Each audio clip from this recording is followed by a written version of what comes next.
ഇതാരാ ഇത്? തങ്കമണി, പ്രകാശം വന്നു. നീ എന്താ ഇത്ര പെട്ടെന്ന് വരുന്ന? വിവരത്തിന്റെ ഒരു കത്ത് പോലും അയച്ചില്ലല്ലോ. പെട്ടെന്ന് വരാനുള്ള ഒരു സാഹചര്യം ഒത്തുകിട്ടി പോന്നു. ആ, എവിടെ എവിടുത്തെ പുതുമുഖം? ആഹാ, ഇതാണോ ന്യൂ ഫേസ്? എന്റെ കണക്കൂട്ടലുകൾ അപ്പടി തെറ്റിപ്പോയല്ലോ. എന്ത് കണക്കൂട്ടൽ? ചേട്ടത്തെ അമ്മയ്ക്ക് വേണ്ടി ഞാൻ പുതിയ ടൈപ്പിൽ കുറച്ച് ഉടുപ്പുകളൊക്കെ കൊണ്ടുവന്നിട്ടുണ്ടായിരുന്നു. പക്ഷെ തടി ഞാൻ പ്രതീക്ഷിച്ച അല്പം കൂടുതലാ. നീ എന്തിനാ അങ്ങനെ പ്രതീക്ഷിക്കാൻ പോയത്? പ്രകാശന് ഒരു കത്തെഴുതണമെന്ന് കരുതിയിരുന്നതാ.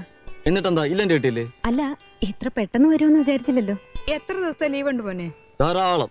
എന്ന് വെച്ചാ തോക്കിനകത്ത് കയറാമേ. ഇഷ്ടം പോലെ സമയമുണ്ടല്ലോ. നമുക്ക് വിശദമായ ഒരു ചർച്ച തന്നെ നടത്തിക്കളെ. ആദ്യം കുറച്ച് വെള്ളം ചൂടായിത്താ. ഭയങ്കര യാത്രാക്ഷീണം. ആ, ചേട്ടൻ പ്രസ് പോയി കാണൂല്ലേ? പ്രസ്സിലാണോ കള്ളുഷാപ്പിലാണോ എന്ന് ആർക്കറിയാം.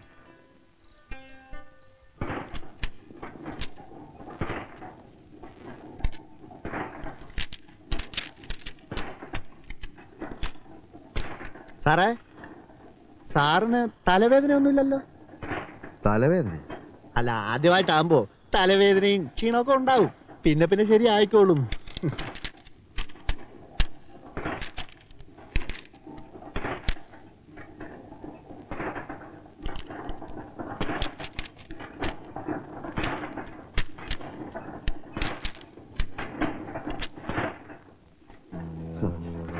സാറിന് കുറച്ച് വിവരവും വിദ്യാഭ്യാസവും ഒക്കെ ഉണ്ടെന്നാണ് ഞാൻ വിചാരിച്ചിരുന്നത്. വിശ്വാസവഞ്ചന കാണിക്കരുത്. നമ്മൾ തമ്മിൽ പല പല രഹസ്യങ്ങളും കൈമാറിയിട്ടുണ്ട്. അതൊക്കെ ഈ വർക്കേഴ്സിന്റെ മുമ്പിൽ വിളമ്പി എന്റെ റെസ്പെക്ട് കളയരുത്. മനസ്സിലായില്ല. നമ്മൾ ഇന്നലെ കുടിച്ച കാര്യം ആ സഹദേവൻ അറിഞ്ഞല്ലോ. ഏയ്, ഞാൻ പറഞ്ഞതല്ല. ബാറിൽ വെച്ച് ഒരുപാട് പേര് കണ്ടതല്ലേ? കൈ കഴുകാൻ വെള്ളം വെച്ച സിമെന്റ് തൊട്ടില് താൻ മൂത്രം ഒഴിച്ചത് ആ ഏരിയ മുൻപാട്ടാ. അങ്ങനെ ഒരു സംഭവം ഉണ്ടായി. അങ്ങനെ ഒരു സംഭവം ഉണ്ടായി. അതൊന്നും കുഴപ്പമില്ലെന്നേ. നമ്മൾ മൈൻഡ് ചെയ്യണ്ട. ദിവസേന കുടിക്കുന്നത് ഒരു ശീലാക്കിയാ മതി. ആളുകളുടെ വായ താനടയും. ബാക്കി കാര്യം ഞാൻ ഏറ്റു. മതി മതി, ഇപ്പൊ തന്നെ ആകെ നാറി. ഒരു കാര്യം പറയാം, ഇനി അധികം പരസ്യപ്പെടുത്തണ്ട കേട്ടോ. ഭയങ്കര എക്സ്പ്ലോയിറ്റേഷൻ ആണെന്നേ. ഓവർ ടൈം ചെയ്ത വേജസ് എന്തെങ്കിലും വെക്കും. സൂപ്പർവൈസർമാര് ഒരു ഷർട്ട് വലിക്കാൻ പോലും സമ്മതിക്കില്ല. എന്നിട്ട് സംഗതി സഹിക്കാൻ വേദായപ്പോ ഞാൻ ഒരു സെംഡിയുടെ മുറി കയറി ചെന്നു. ഏയ്യാ, ഉനക്ക് വെക്കമല്ലയാ, വേജസ് കറക്റ്റാ കൊടുക്കലെന്നാ മോന്ത അടിച്ച് പരത്തുവൻ എന്ന് പറഞ്ഞു. ജോലി തന്ന ആളിനോട് അങ്ങനെ തന്നെ പറയണം. നീ പോടി, ഞങ്ങൾ ആണുങ്ങൾ സംസാരിക്കട്ടെ.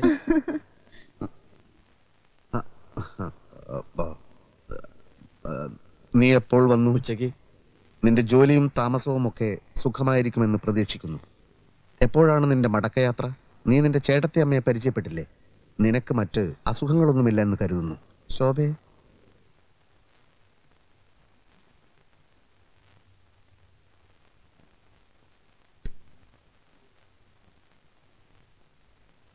ഇന്ന് കുടിച്ചിട്ടില്ലേ?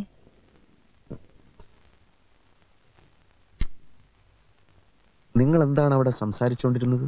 പ്രകാശൻ എന്നെ പറ്റി വല്ലതും പറഞ്ഞു? എന്തു പറയാൻ? അവനോട് ഇത്ര ഗൗരവം കാണിച്ച എന്തിനാ? എന്നെ അവന് ഭയങ്കര പേടിയാണ്. എന്റെ നിഴല് കണ്ടാലേ അവൻ വിറയ്ക്കാൻ തുടങ്ങും. ശോഭ അവന്റെ ചേട്ടത്തി അമ്മയാണ്. കൂടുതൽ സ്വാതന്ത്ര്യം കൊടുത്ത് എന്റെ വെയിറ്റ് കളയരുത്. ഒരു വെയിറ്റും അവന്റെ അടുത്ത് നടപ്പില്ല. എന്തൊക്കെ തമാശകളാ അവൻ പൊട്ടിക്കുന്നത്. ഉച്ച മുതൽ ഈ നേരം വരെ ചിരിച്ചിരിച്ച് മടുത്തു. ഓഹോ, തമാശ എന്ന് വെച്ചാൽ പലതും അവൻ എൻ്റെ അടുത്ത് നിന്ന് പഠിച്ചത് തന്നെ. ശോഭയ്ക്ക് തമാശ അത്രക്ക് ഇഷ്ടമാണോ? അത് കൊള്ളാം. തമാശ ഇഷ്ടമില്ലാത്ത ആളുകളുണ്ടോ?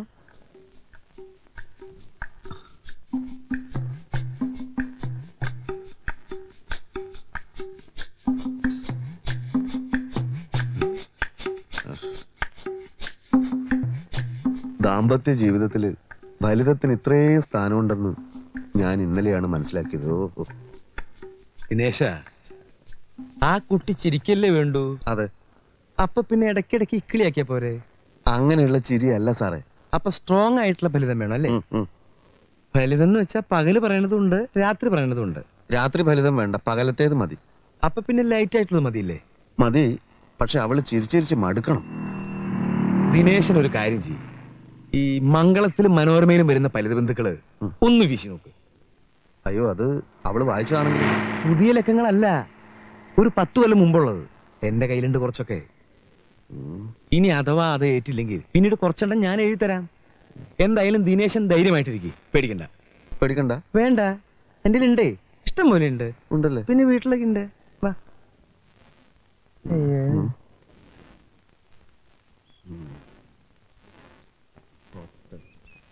ഹോട്ടലാണെന്ന് കരുതി ബാർബർ ഷാപ്പിൽ കയറിയ വൃദ്ധൻ. എന്തുണ്ട്? കട്ടിങ്ങും ഷേവിങ്ങും രണ്ടും ഓരോ പ്ലേറ്റ് പോരട്ടെ. ഹോട്ടലാണെന്ന് കരുതി ബാർബർ ഷാപ്പിൽ കയറിയ വൃദ്ധൻ. എന്തുണ്ട്? ദിനേശേട്ടാ എന്തിനാ വിളിച്ചത്? കുടിക്കാൻ വല്ലതും വേണോ? നീങ്ങു വാ.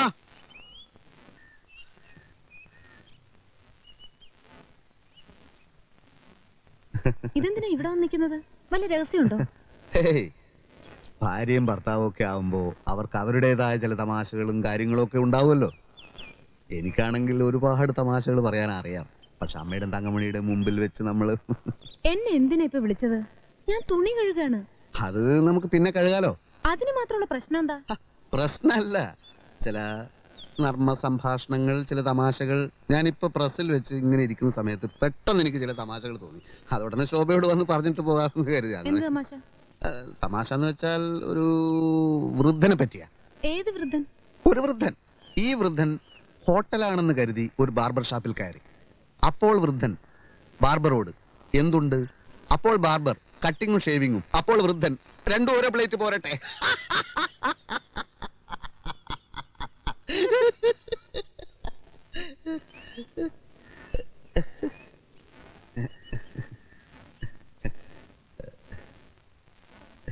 ഇതെനിക്കിപ്പോ പ്രസ്സിൽ വെച്ച് തോന്നിയതാണ്. ദിനേശേട്ടൻ എന്ത് പറ്റി? ശോഭയ്ക്ക് തമാശ ശരിക്കും അങ്ങോട്ട് മനസ്സിലായില്ല അല്ലേ? എന്നാ പിന്നെ വേറൊരു തമാശ പറയാം. ഇത് എന്തായാലും ശോഭയ്ക്ക് ചിരി വരും. ഭയങ്കര തമാശ. എനിക്ക് തുണി കഴുകണം, അമ്മയ്ക്ക് ദേഷ്യം വരും. എന്ന് വെച്ചാൽ എങ്ങനെയാ? ഇതും കൂടി കേട്ടിട്ട് പോയാൽ മതി. ഇതും എനിക്കിപ്പോ പ്രസിൽ വെച്ച് തോന്നിയ വേറൊരു തമാശയാണ്. പെണ്ണ് കാണാൻ വന്ന പയ്യന്റെ അച്ഛനോട് പെണ്ണിന്റെ അച്ഛൻ ടിഫിൻ കഴിച്ചു കഴിഞ്ഞിട്ട് അഭിപ്രായം പറയാമെന്നാണല്ലോ പറഞ്ഞിരുന്നത്. എന്നിട്ട് എന്താണ് പറയാത്തത്? അപ്പോൾ പയ്യന്റെ അച്ഛൻ ബജ്ജിയിൽ ഉപ്പ് പോരാ.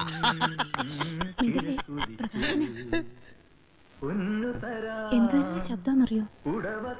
ദിനേശേട്ടൻ കാലത്ത് പോയത് മുതൽ പാട്ട് തന്നെയായിരുന്നു ഇവിടെ. നമ്മൾ പറയില്ലേ ഗാനഗന്ധർവൻ അനുഗ്രഹീതമായ ശബ്ദം എന്നൊക്കെ? ആ, അങ്ങനെയൊക്കെ പറയാറുണ്ട്. പക്ഷെ അതൊന്നും അവന്റെ മാത്രം കഴിവൊന്നുമല്ല. അതൊക്കെ പരമ്പരാഗതമായിട്ടുള്ളതാണ്. എന്റെ അച്ഛൻ പാടുമായിരുന്നു, ഞാൻ പാടും, കുറച്ചൊക്കെ അവനും പാടും. ദിനേശേട്ടൻ ബാത്റൂമിൽ പോലും പാടുന്നത് ഞാൻ കേട്ടിട്ടില്ലല്ലോ. നീ കേൾക്കാത്ത എന്റെ കുറ്റാണ്. ചുമ്മാ പുളു അടിക്കല്ലേ. മനസ്സു നിറഞ്ഞ നൊമ്പരമേ വിങ്ങിപ്പൊട്ടി കരയരുതേ. കറുത്ത പെണ്ണേ കരിങ്കുഴലി നിനക്കൊരുത്തൻ കിഴക്കുതിച്ചു. കറുത്ത പെണ്ണേ കരിങ്കുഴലി. നീ ആരാടാ? യേശുദാസോ? ആരാടാ നിന്റെ കരിങ്കുഴലി? ഓടാ എന്റെ മുമ്പെന്ന്. കേറി പോടാ അലവലാതി. ഇത് മുൻപേയിൽ തന്നെ ഇട്ടോളൂ. ചേട്ടന്റെ ഭാര്യയുടെ കൂടെ അനുജൻ ഒളിച്ചോടി. ചെട്ടിത്തറ ആഗസ്റ്റ് 31. ചെട്ടിത്തറ പഞ്ചായത്തിലെ മുകുന്ദൻ നമ്പ്യാരുടെ ഭാര്യ നളിനി അയാളുടെ അനുജൻ കുമാരന്റെ കൂടെ ഒളിച്ചോടിപ്പോയതായി അറിയുന്നു.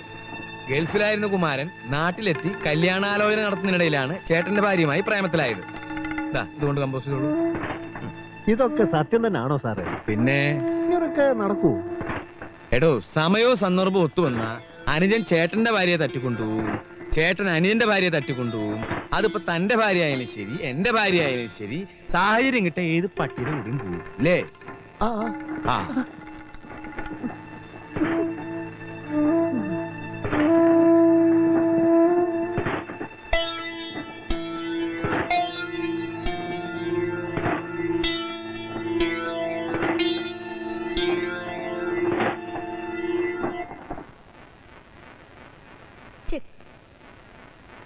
അതെങ്ങനാ ചെക്കാവുന്നേ? നല്ലോണം കണ്ണുപിടിച്ച് നോക്ക്. ഓ, ആനച്ചക്കാണല്ലേ. ഇപ്പൊ ശരിയാക്കി തരാം. ആ, അത് പറ്റില്ല. ഈ കുതിരയെ പോലെ എങ്ങനെയാ മന്ത്രി ചാടുന്നേ? ചെസ്സിൽ അങ്ങനെയൊന്നുമില്ല. എങ്ങനെ വേണം മൂവ് ചെയ്യാൻ? അത് പറ്റില്ല. കള്ളക്കളി ഞാൻ സമ്മതിക്കില്ല. ശരി, കൈയെടു. പുതിയൊരു മൂവ്മെന്റ് നടത്താം.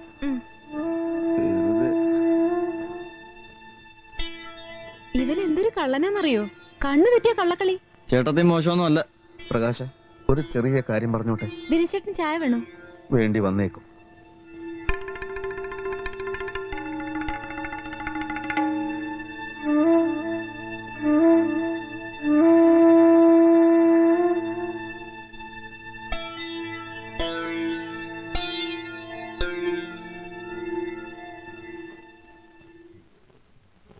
നിന്റെ ജോലിക്കാരിയൊക്കെ എന്തായി? ശ്രമിക്കുന്നുണ്ട്. ഉടനെ എങ്ങാനും കിട്ടുമോ? അത് സ്റ്റെബിലൈസർ കമ്പനിയിൽ നിനക്ക് ജോലി കിട്ടിയത് എങ്ങനെയാണെന്ന് അറിയാലോ. ബാബ ഹാർഡ്വെയർസിലെ സലാമിന് ഒരു 100 കത്തെങ്കിലും ഞാൻ അയച്ചിട്ടുണ്ടാവും. നീ എവിടെ സമരം ഉണ്ടാക്കിയല്ലേ? ഞാനൊന്നുമല്ല സമരം ഉണ്ടാക്കിയത്. പിന്നെ ഞാനോ? യൂണിയൻകാർ ഭീഷണിപ്പെടുത്തിയപ്പോ ഒരക്ഷരം നീ മിണ്ടണ്ട. പാട്ട് പാടാനും ചെസ് കളിക്കാനുള്ള പ്രായമാണോ നിനക്ക്? ഓ, അതിന് പ്രത്യേക പ്രായമൊക്കെ നിശ്ചയിച്ചിട്ടുണ്ടോ? ധിക്കാരം പറഞ്ഞാലുണ്ടല്ലോ. ദേ, മനുഷ്യന്റെ ക്ഷമയ്ക്കൊരു അതിരൊക്കെ ഉണ്ട്. അന്ന് ഞാനൊന്ന് പാടിയപ്പോ എന്നെ ചീത്ത വിളിച്ചു. ഇതെന്തോന്ന് ജയിലോ? ജയിലിൽ പോലും ആളുകൾ പാടുമല്ലോ. എന്നാ നീ ജയിലിൽ പോയി പാടറാ. ആ, ഇങ്ങനെ പോയാൽ തന്നെ ജയിലിൽ കയറ്റ്. എന്ന് വെച്ചാൽ ചേട്ടന് ഇപ്പൊ എന്താ വേണ്ടത്? നീ ഇവിടുന്ന് പോണം. ബോംബെയിലോ ഡൽഹിയിലോ എവിടെങ്കിലും ചെന്ന് എന്തെങ്കിലും ജോലി ചെയ്യാൻ നോക്കടാ. മേലനങ്ങാതെ ഇവിടെ ഇങ്ങനെ തിന്നുകൂടാൻ നാണമില്ലേ നിനക്ക്? ഈ പറയുന്ന ആളാ നാണമില്ലാത്തത്. മൂക്കറ്റം കുടിച്ച് 4 ആളി നടക്കുന്ന ഈ നാട് മുഴുവൻ പാട്ടാ. എന്നിട്ട് എന്നെ ഉപദേശിച്ച് ഇറങ്ങിയിരിക്കുന്നു. പ്രകാശ, കുടിയൻ, മുഴുക്കുടിയൻ. ചേട്ടനൊന്നും ഞാൻ നോക്കത്തില്ല.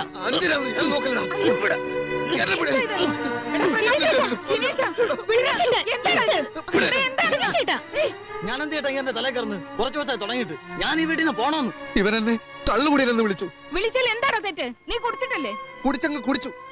കുടിക്കുന്ന അത്ര വലിയ തെറ്റൊന്നുമല്ല. എത്രയോ വലിയ വലിയ ആളുകൾ കുടിച്ചിട്ടില്ലേ? നിനക്കൊരു പെണ്ണിനെ കിട്ടിയപ്പോ കൂടപ്പുറപ്പുകളെ വേണ്ടതാ ഇല്ലടാ. ഇവളുടെ കല്യാണ മന്ത്രത്തിന് ഇത്രയും ശക്തി ഉണ്ടെന്ന് ഞാൻ വിചാരിച്ചില്ല. അമ്മേ, ശോഭയെ പറ്റി ഒരു അക്ഷരം പറയരുത്. അതേടാ, നിനക്കത് ഇഷ്ടപ്പെടത്തില്ല. നീ ഒരു പെങ്കോന്തനാ. അമ്മേ, എന്റെ ഭാര്യയുടെ മുമ്പ് വെച്ച് എന്നെ ഇൻസൾട്ട് ചെയ്യരുത്. സ്വന്തം ചേട്ടനെ കള്ളുകൂടിയെന്ന് വിളിച്ച നിന്നെ ഞാൻ വെറുതെ വിടില്ലടാ. ഓ, കാണാം.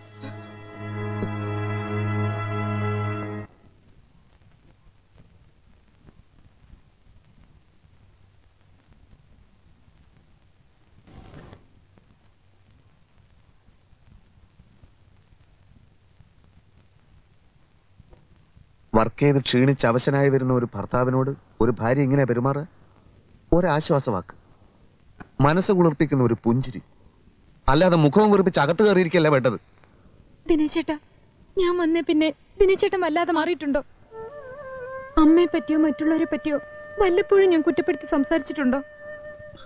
അതൊക്കെ അമ്മയുടെ ചില മൂഢധാരണകളാണ്. ശോഭ അതൊന്നും കാര്യമാക്കണ്ട. എന്റെ അച്ഛനും അമ്മയോ ഒരിക്കലും എന്റെ മുമ്പിൽ മുഖം കറുപ്പിച്ചിട്ടില്ല. ഞാൻ അതിന് അവസരം ഉണ്ടാക്കിയിട്ടില്ല. ദിനേശേട്ടനും പ്രകാശനും തല്ലുകൂടുന്ന കണ്ടപ്പോ ഞാൻ ശരിക്കും തളർന്നു. സ്വപ്നത്തിൽ പോലും അറിഞ്ഞിട്ടില്ലാത്ത കാര്യങ്ങൾക്ക് അമ്മ എന്നെ കുറ്റപ്പെടുത്തിയപ്പോ പോകരുതെന്ന് ഞാൻ കാല് പിടിച്ച് പറഞ്ഞു നോക്കി. ആരോട്? എല്ലാരും ഇവിടുന്ന് പോയി ദിനേശേട്ടാ. അമ്മയും പ്രകാശനും തങ്കമണിയും ഒക്കെ അമ്മാവന്റെ വീട്ടിലേക്ക്. ഞാൻ എന്ത് തെറ്റ് ചെയ്തു?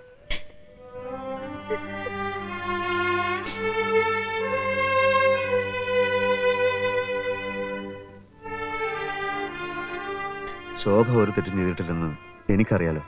അതുപോലെ എല്ലാത്തിനും കാരണം എന്റെ എടുത്തിയാട്ട. നീ കരയണ്ട. ഞാൻ അമ്മയെ പോയി വിളിക്കാം, ക്ഷമ ചോദിക്കാം.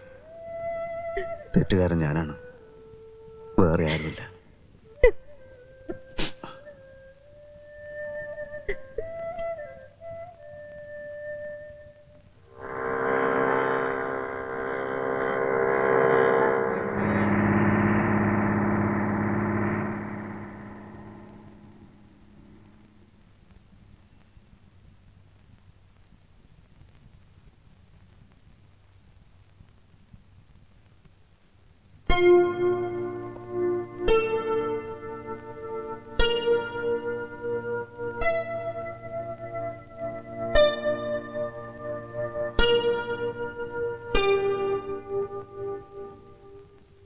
വീട് അച്ഛൻ ചേട്ടന്റെ പേരിലാണല്ലോ എഴുതി വെച്ചത്.